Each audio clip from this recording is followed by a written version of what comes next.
Good morning.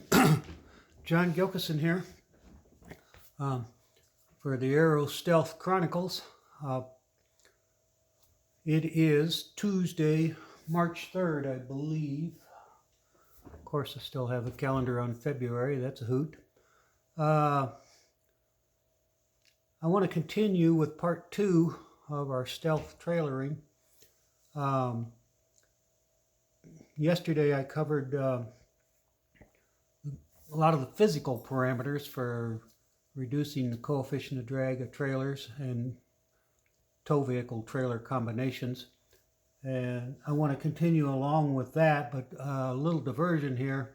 We're going to go back to the fifth wheel trailer I had and introduce an idea which is catching on. Here, let me show it to you.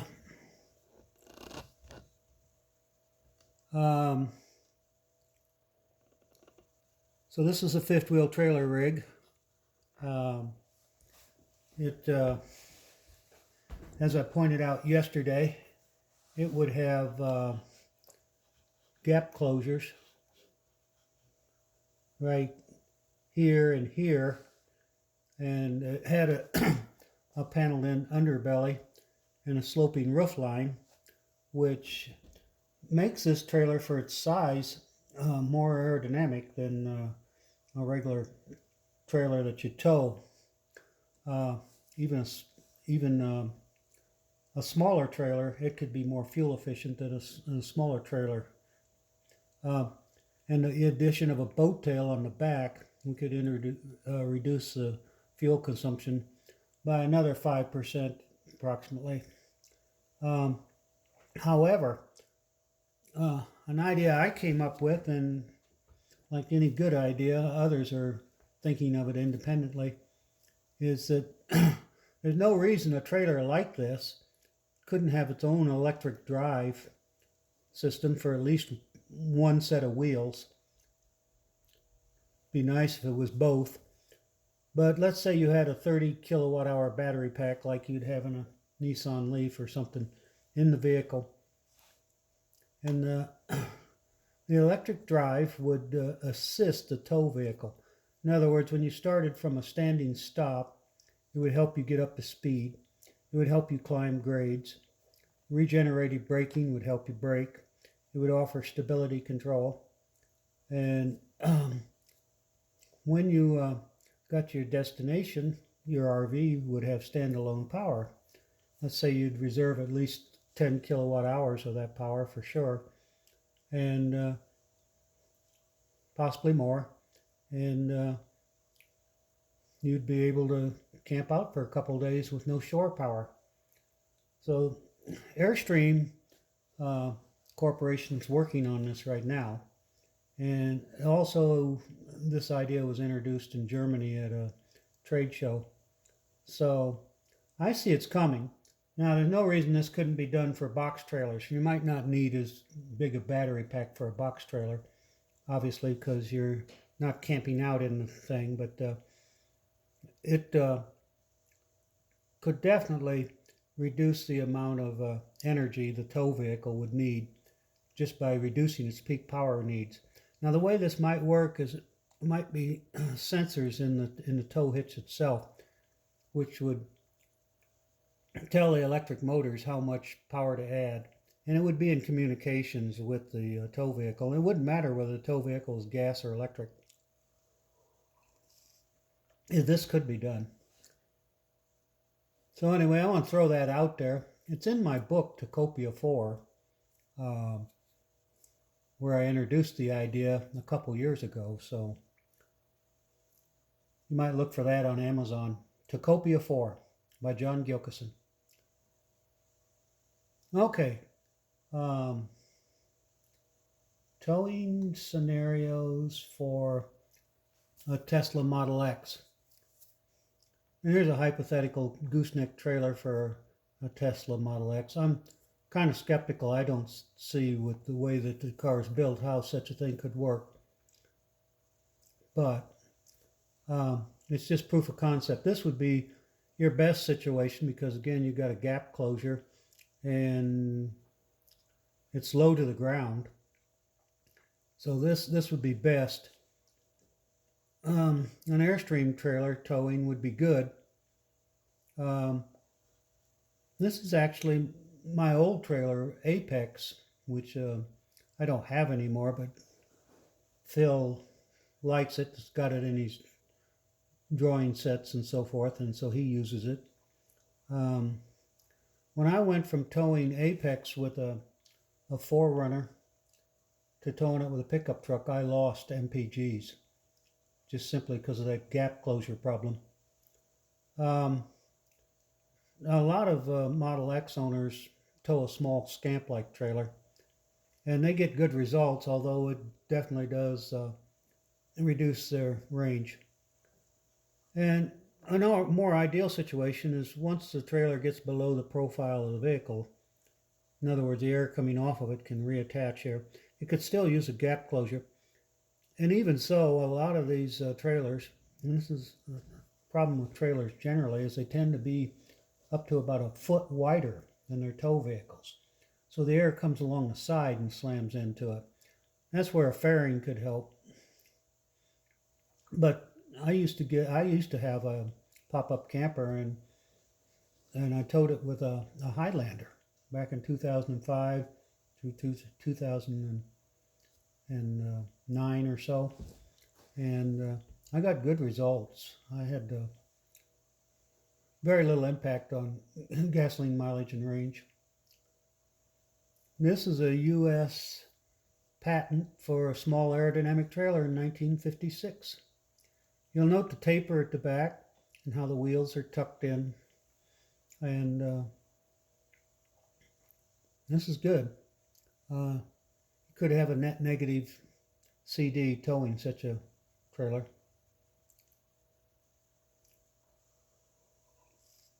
Now I wanted to talk about a whole class of campers out there. Originally these are teardrop, based on a teardrop trailer design, but someone wanted to make off-road campers. I wasn't too familiar with these until just recently, but these are some of the worst trailers to tow out there for their size. Number one, they have an extra long tongue. They have an articulated hitch, so the hitch can turn this way and so forth. It's like a U-joint, and for off-road towing the trailer. And but you can see in this one they've put a roof rack on it and mounted stuff on the roof. And you can't see it here, but some of them have water heaters and so forth that are in boxes that stick out of the side of the vehicle. And the tires are outside, and then there's fenders, squared off, ruggedly built fenders.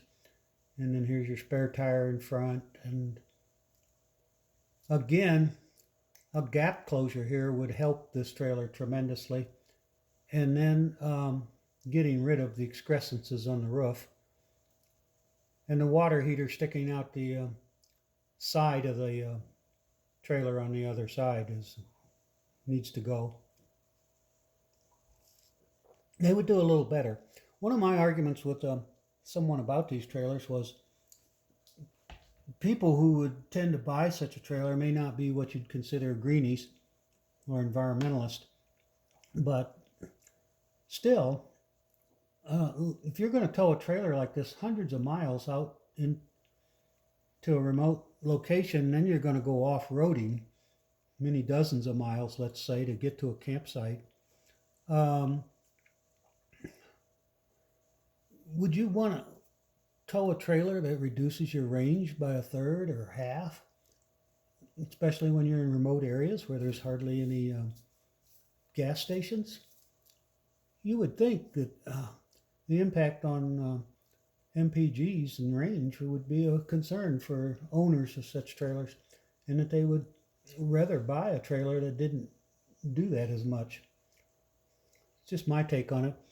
Here's a whole table on Tesla Model X towing the Boreas, which is some really bad numbers. You'd have to freeze frame this to read all this, but so there you are. There's just a lot of design improvements to this kind of trailer that could be made. that would really improve it tremendously. NASCAR drafting rules. Here Phil has taken two Tesla Cybertrucks, and he's saying, well, if they were in NASCAR and they were drafting like this, of course they would improve the MPGs of both vehicles and their top speed and so forth. So then he's taken the front wheels off and put an accordion gap closure in it, and then he's lengthened it. Then he's gotten rid of the roof. So now you have, he's morphing it is what he's doing. So now you have a even lower MPG or coefficient of drag. And then this is your final shape, a trailer here with a net negative coefficient of drag. So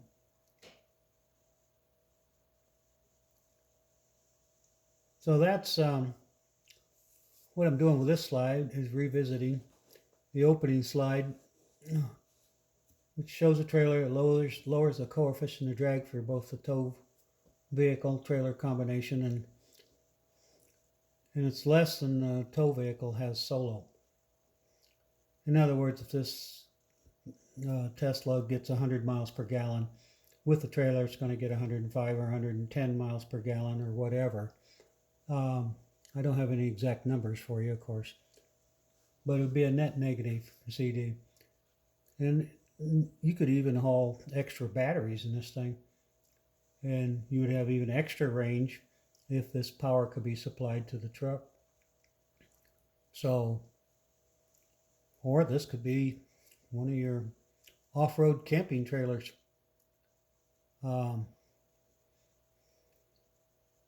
There's all kinds of opportunities here. This could also have a drive of its own. Summary: we do not have an electric vehicle towing problem. We have a poor trailer aerodynamics problem. Most tow vehicles will experience a loss of range and lower MPGs towing, except in the stealth trailer combination, which can improve range and increase MPGs. Electric vehicles are more sensitive to this range loss already being aerodynamic. Anything that dramatically increases drag is not good. Summary of points. Never install or use a roof rack on vehicles. They are range killers. The same applies to trailers. When towing, arrange for camper shells or fairings to match the trailer you are towing. Match your wake area to the trailer. Blunt nose trailers are fine. A boat tail on a blunt nose trailer would be even better. A V-nose trailer looks aerodynamic, but it's not, because it increases the gap. Arrange to close the gap between the trailer and the tow vehicle if at all possible. Note this might require some owners' engineering, as manufacturers have not yet caught up. Now, an addendum to my whole idea of a motor drive and all this to close the gap, you could physically arrange to like have a double hitch set up with hinges and so forth, or pin plates, and you could pull over when you knew you were going to get on the highway and set this hitch up to close this gap area. You could physically do that, but once you pulled off the highway and stopped doing speeds over 45 miles an hour, you'd need to pull over as soon as possible without any tight turns or anything, and rehitch it up to have less gap closure. Keep speeds below 65 miles per hour or 105 kilometers per hour. The speeds as high as 75 or 120 kilometers per hour dramatically increase energy consumption. I see it on my truck all the time, the difference between 75 miles per gallon is 19 miles, or 75 miles per hour is 19 miles per gallon, and 65, it's like 23. So a trailer boat tail could improve MPG several percent if you could contrive to build one. On my fifth wheel, it could push me over 10 miles per gallon. Blending in the wheel skirts and paneling the underbelly of a trailer would also be very helpful in reducing drags. A cargo carrier that is completely hidden behind your vehicle stuff's awake and can improve MPGs. It's like a boat tail. A boat tail for your vehicle could be made using a cargo carrier mount. Summations. Electric vehicles are usually made with low body drag forms. Make the most out of the lower energy density batteries. This puts EVs at a disadvantage when towing because their wake area is smaller and the trailer is more exposed to the moving air. Gap closures, fairings, and slower towing speeds can help mitigate the energy penalty of trailer towing for EVs. Manufacturers haven't caught up yet. There's a lot of things you can do to reduce the energy penalty of towing for your AV and increase the range over what your rig would do stock. It is of primary importance we get people and manufacturers to realize that EVs are very capable towing vehicles and that they will suffer dramatic range loss if aerodynamics isn't properly addressed when towing trailers with an EV. So, I'll leave you with that final slide, and I need to close out because I'm running over time here. I hope you found some of this information useful. I've learned a lot over the past couple of weeks, just really studying this information in more detail than I had in the past. So, hope you enjoyed it. See you down the road, everybody. Take care. Bye-bye.